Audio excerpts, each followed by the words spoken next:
বাঙালির কৃষ্টি, সভ্যতা, সংস্কৃতি, সাহিত্য এগুলোর সঙ্গে রাম এবং রামায়ণের সম্পর্ক কতটা গভীর তার সবচেয়ে বড় প্রমাণ হচ্ছে পশ্চিমবঙ্গের বিভিন্ন প্রান্ত থেকে আবিষ্কৃত পুঁথিগুলো।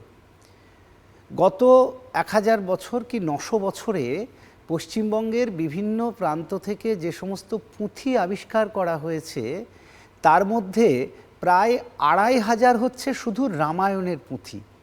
এই রামায়ণের পুঁথিগুলোর মধ্যে বিভিন্ন ধরনের রামায়ণ আছে। বাল্মীকি রামায়ণ আছে, কৃত্তিবাসী রামায়ণ আছে, বিষ্ণুপুরী ঘরানার রামায়ণ আছে এবং সন্ধ্যাকর নন্দীর রচিত রামায়ণ আছে। অর্থাৎ পশ্চিমবঙ্গের একটা বড় অংশ জুড়ে, অর্থাৎ উত্তরবঙ্গ যেটা পুণ্ড্রবর্ধন নামে পরিচিত ছিল, রাঢ়বঙ্গ যেটা বাঁকুড়া, বিষ্ণুপুর, বীরভূম এবং নদিয়ার পুরো এলাকাটা, সমস্ত জায়গা থেকেই এই রকম তালপাতার পুঁথি পাওয়া গেছে যেগুলো রামায়ণ পুঁথি। কৃত্তিবাসের লেখা যে বাংলা ভাষা, সেই ভাষার পুঁথি পাওয়া গেছে। এটা বাল্মীকি রামায়ণের পুঁথি। এই রকম বাল্মীকি রামায়ণেরও প্রচুর পুঁথি পাওয়া গেছে যার ভাষা সংস্কৃত কিন্তু অক্ষর বাংলা। বাংলা বলে এখনকার যে বাংলা সেটা নয়, প্রাচীন বাংলা। এছাড়াও বাঁকুড়া বিষ্ণুপুর এলাকাতে যেটা বিষ্ণুপুরী রামায়ণ, তার প্রচুর পুঁথি পাওয়া গেছে।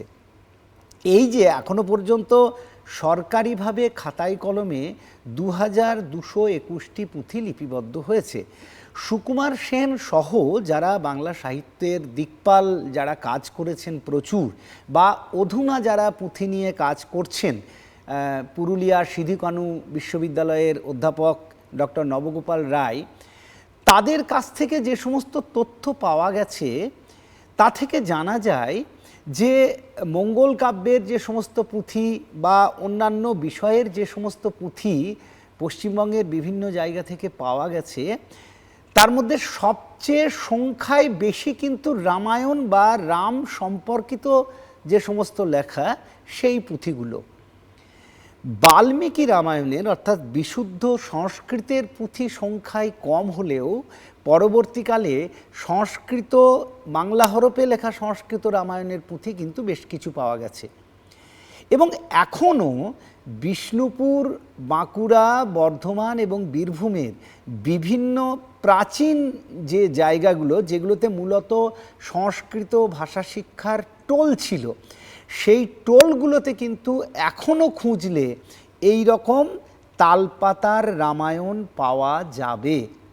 অর্থাৎ প্রত্যন্ত গ্রামে গঞ্জে যেখানে সংস্কৃত পণ্ডিতেরা সংস্কৃত পড়াতেন, ধারণা করে নেওয়া যেতে পারে যে পশ্চিমবঙ্গের বিভিন্ন টোলের পড়ানোর অন্যতম বিষয় ছিল রামায়ণ। যদি সেটা না হয় তাহলে এত রামায়ণের পুঁথি এলো কোথা থেকে? কৃত্তিবাস রামায়ণ এবং বাল্মীকি রামায়ণের মধ্যে তফাৎ আছে। কৃত্তিবাস যখন লিখছেন রামায়ণ, বাল্মীকি রামায়ণ থেকে নিয়ে তার সামান্য কিছু পাওয়া গেছে যেগুলো তালপাতায় লেখা। পরবর্তীকালে তুলট কাগজ যখন ব্যবহার করা হয় তখন সেগুলো তুলট কাগজে লেখা। তারপরে যখন ছাপার প্রেস আসে শ্রীরামপুরে, তখন সেটা প্রথম কৃত্তিবাসী রামায়ণ ছাপা হয়। কিন্তু তার আগে এইটা পঞ্চদশ শতাব্দীর মাঝামাঝি সময়ের তালপাতায় লেখা পুঁথি, এবং এটা গোটা রামায়ণের মাত্র একটা কাণ্ডের কিছুটা অংশ এটা বর্ণনা করা হয়েছে এই তালপাতার পুঁথিতে। কিন্তু এর যে ভাষা, বাল্মীকির রামায়ণের যেরকম সংস্কৃত ছিল, সেই সংস্কৃত কিন্তু হরফগুলো বাংলাতে লেখা।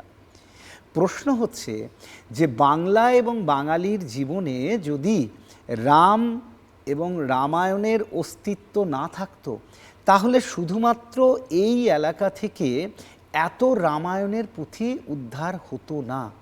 এবং এখনও আমার দৃঢ় বিশ্বাস যে এখনও যদি জাতীয় স্তরে কাজ করা হয়, আবার বলছি, যদি ভারত সরকারের পক্ষ থেকে এই নিয়ে উদ্যোগ নেওয়া হয়, তাহলে গ্রামে গঞ্জে ছড়িয়ে ছিটিয়ে থাকা এই রকম প্রচুর রামায়ণের পুঁথিকে রক্ষা করা সম্ভব হবে। আর না হলে এখনও প্রত্যন্ত গ্রামেগঞ্জে যে সমস্ত এই রকম দুষ্প্রাপ্য এবং দুর্মূল্য রামায়ণের পুঁথিগুলো আছে, সেগুলো হয়তো আস্তে আস্তে সময়ের সঙ্গে সঙ্গে হারিয়ে যাবে। ন্যাশনাল লাইব্রেরি এবং বঙ্গীয় সাহিত্য পরিষদ বা বর্ধমান সাহিত্য পরিষদ, এখানে বেশ কিছু রামায়ণের পুঁথি আছে সেগুলোতে, কিন্তু আমার মনে হয় যে আরও যদি খোঁজ করা হয় পশ্চিমবঙ্গের বিভিন্ন প্রান্তে, তাহলে সেখান থেকে আরও এই ধরনের তালপাতার পুঁথি উদ্ধার করা সম্ভব। মূল বক্তব্য যেটা, সেটা হচ্ছে বাঙালি জীবনের সঙ্গে রাম এবং রামায়ণের সম্পর্ক অত্যন্ত দৃঢ়, সেটা অন্তত এই তালপাতার পুঁথিগুলি, তালপাতার রামায়ণগুলি প্রমাণ করে।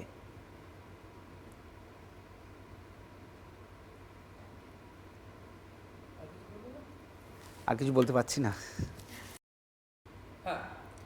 বঙ্গ সংস্কৃতি এবং বঙ্গ সাহিত্য নিয়ে যারা কাজ করেন, তাদের কাছে অন্তত এই পুঁথিপত্র নিয়ে নাড়াচাড়া করার সূত্রে আমার বিনীত অনুরোধ যে কোনো রকম রাজনীতির মধ্যে না ঢুকে রাম এবং রামায়ণ নিয়ে গোটা পশ্চিমবঙ্গের যে ভাণ্ডার, যে সাহিত্য ভাণ্ডার, যে প্রত্নতাত্ত্বিক ভাণ্ডার, রামের যে মূর্তি, জয়দেবের যে রাধা বিনোদ মন্দির, তার পুরো দেয়ালটা যেভাবে রামের টেরাকোটা দিয়ে সাজানো হয়েছে, সেটা যেন রাজনীতির শিকার না হয়।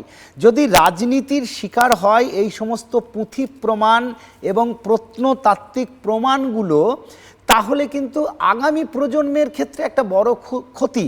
আগামী প্রজন্মের যারা ইতিহাস নিয়ে কাজ করবেন, যারা পুঁথি নিয়ে কাজ করবেন, যারা প্রত্নতত্ত্ব নিয়ে কাজ করবেন, যারা রামকে নিয়ে কাজ করবেন, যারা রামায়ণ নিয়ে কাজ করবেন, তারা যাতে কোনোভাবে ক্ষতিগ্রস্ত না হয় সেটা দেখা কিন্তু সরকারের দায়িত্ব। তাই রাজনীতির জাঁতাকলে পড়ে বাংলার সঙ্গে, বাঙালির সঙ্গে রামের সাহিত্যে, সংস্কৃতিতে, কৃষ্টিতে এবং প্রত্নতত্ত্বে যে সম্পর্ক জড়িয়ে আছে, আমাদের চেষ্টা হোক সেগুলোকে রাজনীতি নিরপেক্ষভাবে রক্ষা করার, যাতে আমাদের আগামী প্রজন্ম জানতে পারে যে পশ্চিমবঙ্গ এইভাবে একদিন সম্পদশালী ছিল।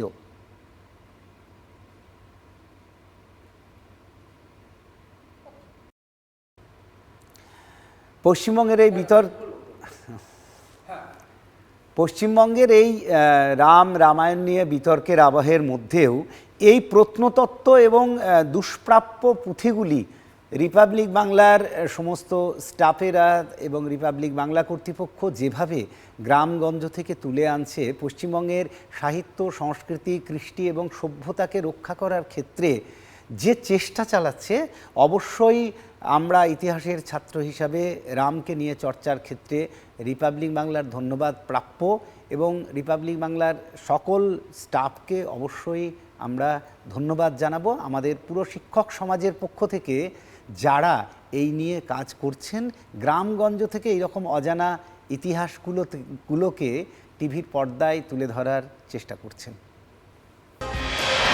নানা ধরনের কন্টেন্ট দেখার জন্য লাইক করুন, শেয়ার করুন আমাদের ফেসবুক পেজ, সাবস্ক্রাইব করুন আমাদের ইউটিউব চ্যানেল। পাশাপাশি অন্যান্য ব্রেকিং নিউজের জন্য অবশ্যই চোখ রাখুন রিপাবলিক বাংলায়।